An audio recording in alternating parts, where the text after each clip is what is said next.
Marifatullah, wahai sahaya, kenalilah Allah, engkau jangan mendungu darinya, taatilah jangan menentangnya, tepatilah jangan menyelisihinya, relakan atas ketentuan dia jangan kau cabut, kenalilah Al-Haq melalui ciptaannya.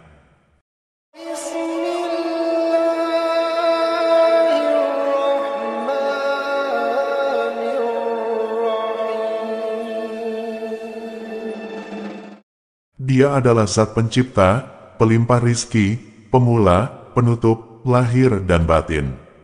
Dia maha kadim, zat maha kekal nan abadi dan zat yang bertindak menurut kehendaknya. Dia tidak ditanya tentang apa yang diperbuatnya dan merekalah yang akan ditanya. Quran, Surat 21 ayat 23. Takutlah dia jangan takut yang lain, berharaplah padanya jangan berharap kepada yang lain. Berputarlah bersama kekuasaannya, hikmahnya sampai menundukkan kemauanmu. Beradablah bersama hitam di atas putih, Al-Quran, sampai datang apa yang mengitarimu dan dia. Jadilah kamu pemelihara dari kehangusan syariat yang ditunjukkan olehnya. Arti tanpa gambar, tiada yang bisa sampai ke ketentuan itu kecuali orang-orang solih. Kami tidak butuh keluar lingkungan syariat. Tiada orang yang tahu masalah ini kecuali orang yang masuk di sana. Adapun yang mengenai permasalah dia, yang esa, tidak perlulah engkau ketahui. Jadilah kamu dalam segala usiamu berpeluk erat bersama Rasulullah Shallallahu Alaihi Wasallam, dengan menggenggam segala perintah serta mengikutinya, sampai engkau mampu menyeru penguasa kepadanya. Jika engkau bersedia ketika itu engkau mendapat konsesi Rasulullah Shallallahu Alaihi Wasallam. Masuk dan tetaplah di sana. Mereka disebut abdal pengganti karena mereka tidak punya rasa kehendak yang bersama kehendak Allah. Dan jangan engkau pilih sesuatu bersama pilihannya. Hukum ini hanya berjalan pada lahirmu, untuk mengetahui amal lahirmu lalu memisah-misah amal khusus mereka. Kala derajat mereka dan persinggahan mereka bersih maka dalam diri mereka semakin bertambah perintah dan cegah. Tetapi yang ada adalah perintah-perintah syariat yang harus dikerjakan di sana dan disandarkan padanya. Sedang mereka dalam lingkungan terpisah. Mereka tak henti-hentinya dalam keterasingan bersama Al-Haq. Hanya mereka datang dalam waktu ditentukan perintah dan larangan. Di sana mereka menjaga hukum-hukum syariat itu sehingga tetap konstan selamanya dan tidak akan tanggal. Sebab meninggalkan bentuk ibadah wajib itu zindik dan maksiat, berarti dosa besar. Jadi ketentuan ibadah wajib itu tidak boleh tertinggal atas seseorang dalam situasi apapun. Wahai sahaya, benarlah, berdasar hukum dan yang terkandung di dalamnya, engkau jangan sampai keluar meninggalkan ketentuan-ketentuannya dan jangan engkau lupakan janji. Perangilah nafsu, setan-setan penguasa dirimu, juga tabiat dan dunia. Engkau jangan putus asa dari pertolongan Allah karena hal itu pasti datang padamu bersama keteguhan hatimu. Allah berfirman, Allah sesungguhnya beserta orang-orang yang sabar. Juga berfirman, maka sesungguhnya pengikut agama Allah itulah yang pasti menang. Lagi firman-Nya, dan orang-orang yang berjihad untuk mencari keridaan. Kami benar-benar akan kami tunjukkan kepada mereka jalan-jalan kami. Tahanlah lisan dari pengaduan kepada manusia, makhluk, jadilah juru bicara Allah dan seluruh makhluk untuk menyeru mereka agar patuh dan membendung maksiat. Tahanlah mereka dari sesat, bitah dan mengikuti nafsu atau berjalin dengan nafsu. Seru mereka agar mengikuti kitab Allah dan sunnah Rasul-Nya. Wahai manusia, muliakan kitab Allah dan bertata krama menurut pengajarannya. Sesungguhnya ia menjadi penjembatan antaramu dan Allah. Jangan engkau katakan bahwa ia makhluk, karena Allah berfirman, ini adalah kitabku. Apa engkau berkata tidak? Barang siapa menolak Allah, menjadikan Al-Quran makhluk, maka ia telah kafir kepada Allah, bahkan Al-Quran terlepas darinya. Itulah Al-Quran yang harus dibaca, inilah yang pantas didengar, yang pantas kamu perhatikan dan inilah yang termaktub dalam mushaf kalamnya. Imam Syafi'i dan Ahmad berkata, kalam itu makhluk dan tulisannya yang ada di sana itu tidak makhluk. Hati adalah makhluk dan penjaga yang ada di sana bukan makhluk.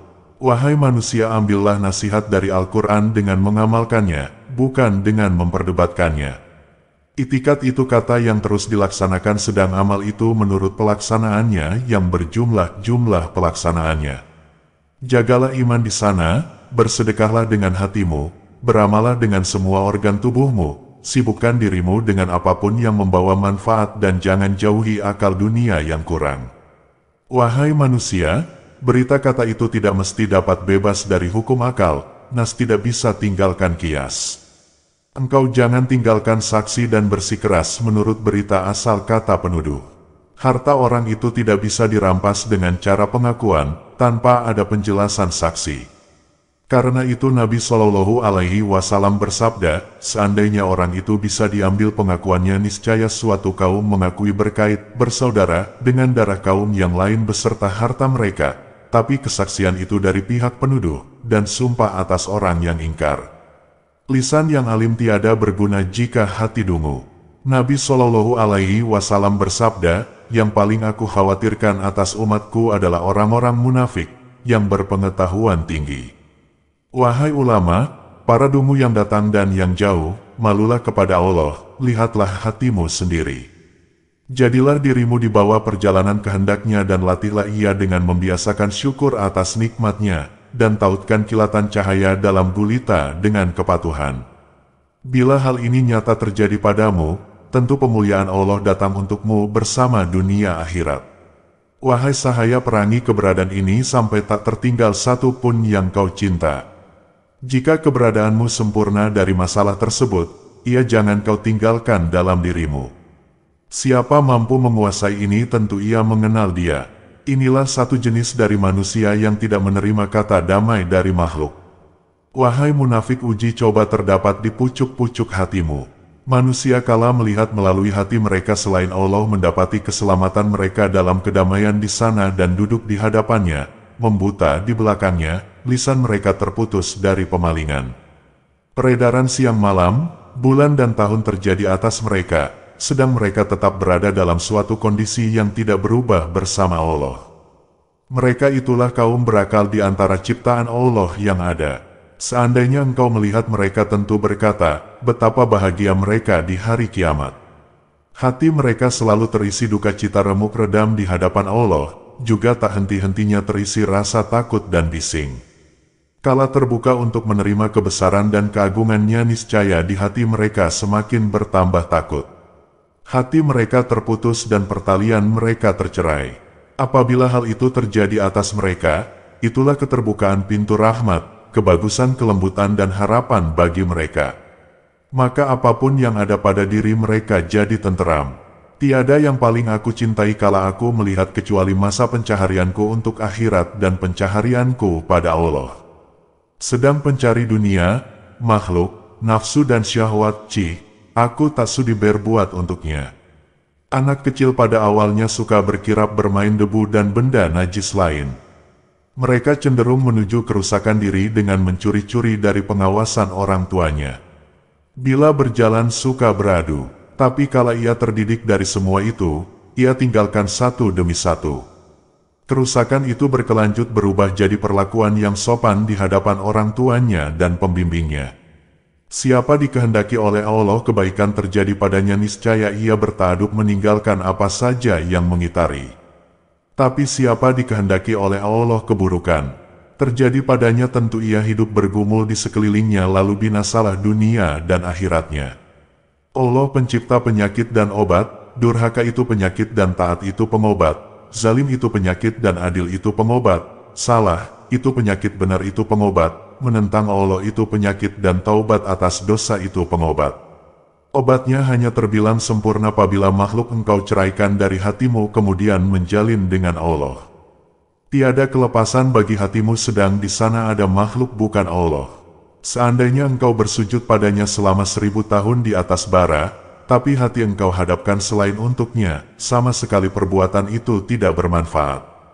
Tiada hal itu berpengaruh untuk dia kendati ibadah engkau persembahkan. Engkau tiadakan dapat untung sampai engkau lenyapkan segala keberadaan ini dari hati. Mana berguna bagimu penampakan zuhud disertai penujuan sesuatu dalam hati. Engkau tahu bahwa Allah mengetahui segala rahasia dalam cakrawala ini. Mengapa engkau tidak malu mulutmu berucap tawakal sedang hatimu tidak menuju Dia? Wahai sahaya, engkau jangan perdaya sifat hilm, sabar Allah, karena Dia amat keras marahnya. Engkau jangan perdaya ulama agar tidak acuh dengan Allah, karena setiap ilmunya itu berbeda dengan mereka. Mereka itu eksponen ulama yang mendapat hikmah dari Allah, menyuruh manusia dengan ketentuan-ketentuan yang berlaku dan tidak melarang atau mencegah sesuatu dan tidak menahan diri dari Allah. Wahai Allah, berilah kami taubat juga untuk mereka. Anugerahkan pada kami untuk Nabi-Mu Muhammad Sallallahu Alaihi Wasallam, serta nenek moyang kami Ibrahim Alaihi Salam. Wahai Allah, janganlah Engkau kuasakan di antara kami atas yang lain, manfaatkanlah antara kami, dan masukkan kami dalam rahmat-Mu. Amin.